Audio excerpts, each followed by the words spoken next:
सो hi everyone, मेरा नाम है शाश्वत तिवारी और आज की वीडियो में हम बात करने वाले हैं नेक्स्ट क्रिएटर एलिमेंट की। तो अगर यार आप इस चैनल पे नए हो तो पुरानी वीडियोस जाके देख लो। ऑल्सो अगर आपने स्टैक की वीडियो नहीं देखी है तो वो भी लेक्चर आउट है, उसे भी आप जाके चेकआउट कर सकते हो। तो बिना कोई टाइम वेस्ट के आज के लेक्चर स्टार्ट करते हैं। तो क्वेश्चन का नाम है नेक्स्ट क्रिएटर एलिमेंट एंड ये बहुत प्यारा क्वेश्चन है। इसमें कह रहा है, एक्चुअली पैटर्न है, ठीक है, मैं अभी आपको इसका पैटर्न समझाऊंगा। तो क्वेश्चन में कह रहा है कि given an array ARR of size n having elements, ठीक है, the task is to find next greater element for each element of the array in the order of their appearance in the array, ठीक है। Next greater element of an element in the array is the nearest element on the right which is greater than the current element, ठीक है। If there does not exist next greater element, then next greater element for that current element is -1, ठीक है। For example next greater element of the last element is always -1। तो basically question हमसे क्या कह रहा है इसे समझते हैं थोड़ा सा। सो मैंने यहाँ पे एग्जांपल लिया है, बेसिकली आपको नेक्स्ट ग्रेटर एलिमेंट बताना है। जैसे ये कह रहे हैं तो इमीडिएट नेक्स्ट ग्रेटर जो भी एलिमेंट है, अब जैसे 2 से बड़े हैं हम कई सारे एलिमेंट है, लेकिन हम ऑर्डर वाइज चेक करेंगे। जैसे 2 से सबसे पास और सबसे बड़ा एलिमेंट जो उसके राइट में है वो है 7, ठीक है। मतलब पहला ऐसा एलिमेंट जो 2 से बड़ा है राइट साइड में, उसे हमें प्रिंट करना है। तो 2 के लिए ये एलिमेंट हो गया 7, 1 के लिए भी एलिमेंट क्या है 7, 7 के लिए एलिमेंट क्या है 11, 11 के लिए है 12, ठीक है। 12 के लिए कोई एलिमेंट नहीं है, तो जहां कुछ नहीं है वहां पे -1। देन आपका 3 के बगल में 6 है, ठीक है, 6 के बाद 9 है और 9 के लिए कुछ भी नहीं है -1, ठीक है, बिकॉज यहाँ पे कोई एलिमेंट नहीं है। तो ये आपका क्वेश्चन है, इसे आप कैसे सॉल्व कर सकते हो। देखो, पहला अप्रोच जो आपके माइंड में आ रहा होगा कि हम एक एलिमेंट फिक्स करते हैं, जैसा कि मैंने अभी आपको बताया, एक एलिमेंट हमने फिक्स किया और हम नेक्स्ट वाले से पहला बड़ा एलिमेंट ढूंढेंगे, उसे प्रिंट कर देंगे, ठीक है। बट इसमें प्रॉब्लम क्या है, सपोज मेरे पास n एलिमेंट्स है, तो मुझे n एलिमेंट्स के लिए n माइनस टाइम ट्रैवर्स करना पड़ेगा, which will be something like O of n square, ठीक है। and it is not a very convenient solution, ठीक है। now how do I optimize it, मुझे n square टाइम कॉम्प्लेक्सिटी नहीं चाहिए। तो देखो, इसका बड़ा अच्छा एग्जांपल है। सबसे इजीएस्ट प्लेस आपको क्या दिख रही है आंसर ढूंढने के लिए, मुझे 9 दिख रहा है, क्योंकि इसके आगे कुछ नहीं, इसका आंसर हमेशा -1 होगा, ठीक है। अब मैं यहाँ से एक पीछे जंप मार देता हूँ, मुझे 6 मिल गया, 6 के लिए आंसर 9 होगा, ठीक है। अब मैं एक और पीछे मार देता हूँ जंप, यहाँ पे मेरे पास 2 कैंडिडेट है, 6 और 9। Can 6 be my answer? हाँ, देखो मैक्सिमम एलिमेंट आपका 9 है, बट आपको नेक्स्ट क्या मिला 6, तो 6 इज द रीसेंट वन, तो वो आपका आंसर हो सकता है। देन मैं 3 को भी इसी लाइन में लगा देता हूँ, क्योंकि 3 भी किसी और का आंसर हो सकता है, मुझे नहीं पता किसका। अब यहाँ पे मुझे 12 मिला, ठीक है, 12 इन तीनों से बड़ा है, यानी कि 12 तो किसी का आंसर नहीं होगा।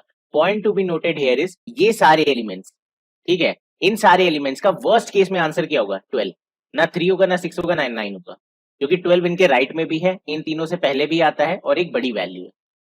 कॉन्सेप्ट समझे? तो यही है यहाँ पे, यही चीज अगर हम पीछे से मेंटेन करके चले, यानी कि हमको इंक्रीजिंग ऑर्डर मिलता चला जाए, जिससे यहाँ पे था 3 6 9, देन ये हट गया सारा, 12 अब मेरा आंसर हो सकता है। सिमिलरली आगे चलते, 11 के लिए आंसर हो गया 12, अब 11 को भी अंदर रख देते हैं। 7 के लिए आंसर हो गया 11, तो 7 को भी अंदर रख सकते हैं, वो भी किसी ना किसी का आंसर होगा। 1 के लिए आंसर हो गया 7, 1 को इंसर्ट कर देते हैं। बट क्या 2 के लिए 1 आंसर है? नो, यानी कि इसे हमें हटाना पड़ेगा, 2 के लिए आंसर 7 हो जाएगा, देन हम 2 भी इंसर्ट कर सकते हैं। तो तुम्हें दिख रहा है यहाँ पे concept, 2 7 11 12 increasing order, 3 6 9 increasing order. Basically मुझे यहाँ पे इंक्रीजिंग ऑर्डर मेंटेन करना है, ठीक है, कि ये होगा आंसर, नहीं तो ये होगा, नहीं तो ये होगा, नहीं तो ये होगा।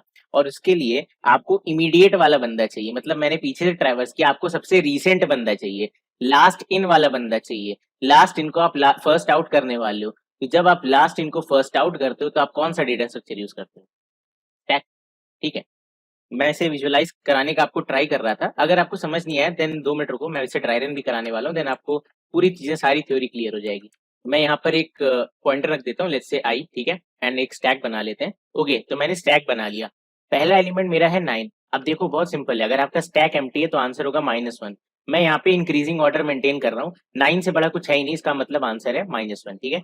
अब जब ऐसा हो गया तो 9 किसी ना किसी का तो आंसर हो गई, तो मैंने -1 यहाँ लिखा और 9 को यहाँ रख दिया, ठीक है। मैं एक काम करता हूँ, मैं इस रिजल्टेंट वाले को रब कर देता हूँ, जिससे कि आपको मैं डायनेमिकली उसे बना के दिखा पाऊँ।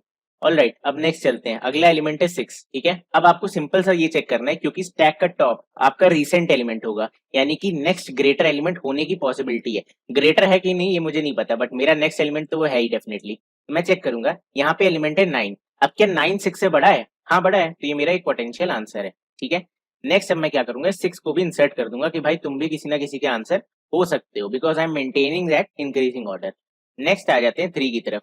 अब स्टैक के टॉप पे 6 है, क्या 6 3 से बड़ा है? डेफिनेटली, यानी कि आपका 3 का आंसर हो गया 6, ठीक है। आगे चलते हैं और 3 को इसमें पुश कर देते हैं।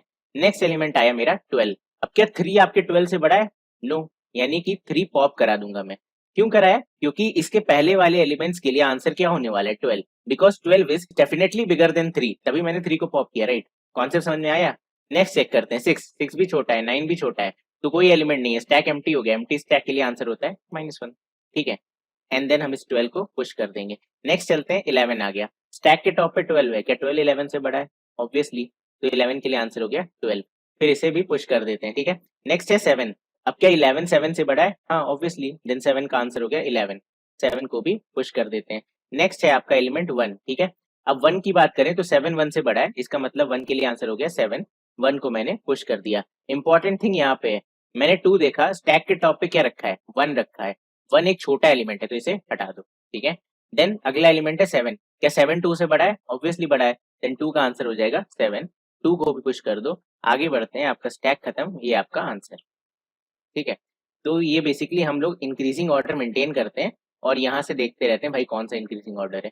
पीछे से चलना क्यों इंपॉर्टेंट था? क्योंकि मुझे पता रहेगा टाइम में कि ये एलिमेंट नहीं है तो इसके बाद अगला कौन सा, इसके बाद अगला कौन सा, इसके बाद अगला कौन सा है, ठीक है। तो I have to maintain that increasing order, ठीक है। इसके लिए मैंने पीछे से यूज किया। एंड अगर स्टैक का टॉप आपका छोटा निकल जाता है कभी भी तो हम उसे पॉप कर देते हैं, ठीक है। सो या दैट्स इट, अब इसे फटाफट से कोड कर लेते हैं। Okay, so now let's try to code it. पहले मैं स्टैक बना लेता हूँ, स्टैक, ठीक है। स्टैक ऑफ लॉन्ग चाहिए होगा मुझे, बिकॉज मेरा इनपुट भी किसमें है? लॉन्ग में। Stack is equal to new stack of long only, ठीक है, not required to mention there. सबसे पहले साइज निकाल लेते हैं। I would be requiring a size arr.length. Now I create a result, so int, not int, this will also be long, ठीक है। तो इस क्वेश्चन में आप देखो रिटर्न टाइप आपको लॉन्ग ही बोला है, so res is equal to new long n.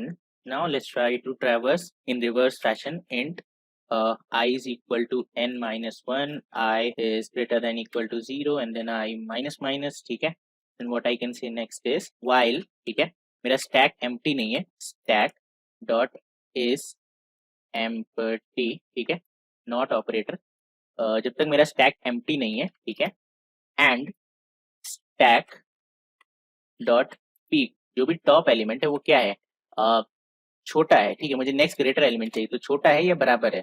बराबर भी नहीं चाहिए मुझे। आपको क्वेश्चन में बोला है कि नेक्स्ट ग्रेटर, यानी कि लेट्स से आपको 2 के लिए चाहिए, तो 1 और 2 और 0 तीनों ही आंसर नहीं होंगे, ठीक है, 3 एंड अबव होगा। तो मैंने कहा कि स्टैक का पीक अगर लेस देन इक्वल टू है आपके एलिमेंट से, ठीक है, एलिमेंट से, और आपका स्टैक ऑब्वियसली एम्प्टी नहीं है, तो इस केस में क्या करूंगा? स्टैक डॉट पॉप, ठीक है, जस्ट पॉप। तो जितने भी स्मॉलर एलिमेंट्स है सारे मैंने पॉप कर दिए। नाउ सिचुएशन क्या होगी? या तो स्टैक एम्प्टी होगा या टॉप एलिमेंट आपसे बड़ा होगा। So I will check if stack dot is empty, इसका मतलब अभी आपसे बड़ा कोई भी एलिमेंट नहीं था आपके राइट हैंड साइड में। सो आई कैन इजिली से मेरा रिजल्ट ऑफ आई में क्या इंसर्ट कर दो? -1, बिकॉज इसका आंसर एग्जिस्ट नहीं करता है। एल्स आपके स्टैक पे जो भी टॉप पे था, result of I is equal to stack dot peek, ठीक है। एंड अब आपको करंट एलिमेंट भी इंसर्ट करना है आपके स्टैक में, तो you can say stack dot push array of I, ठीक है, very simple. Now you can say return res, done, ठीक है। सो ये था कोड आपके नेक्स्ट ग्रेटर एलिमेंट का। ओके, यहाँ पे एन दिया हुआ है ऑलरेडी क्वेश्चन में, so I will be requiring this, ठीक है, कमेंट करो इसे। ओके, सो ये था आपका question. Now let's try to run it. I hope ये चल जाना चाहिए, इसमें कुछ मिस्टेक की नहीं है मैंने, तो वैसे दिख नहीं रही है मुझे। 3 4 4 -1 डन, ठीक है। Now let's try to submit it. So this is a very good pattern, ठीक है। नेक्स्ट कुछ वीडियोस में हम इसकी और भी वेरिएशंस देखेंगे, कई तरीके से सॉल्व कर सकते हैं। सो या यही था आज की वीडियो में, एंड रुक जाओ, चल जाने दो। हाँ, यही था आज की वीडियो में। आई होप आपको आज की वीडियो पसंद आई हो, और अगर आई है तो इस चैनल को सब्सक्राइब कर दो, इस वीडियो को लाइक कर दो, और मिलते हैं आपसे अगली वीडियो में। कुछ ऐसा ही इंटरेस्टिंग क्वेश्चन लेकर के आएंगे। तब तक के लिए bye bye and take care.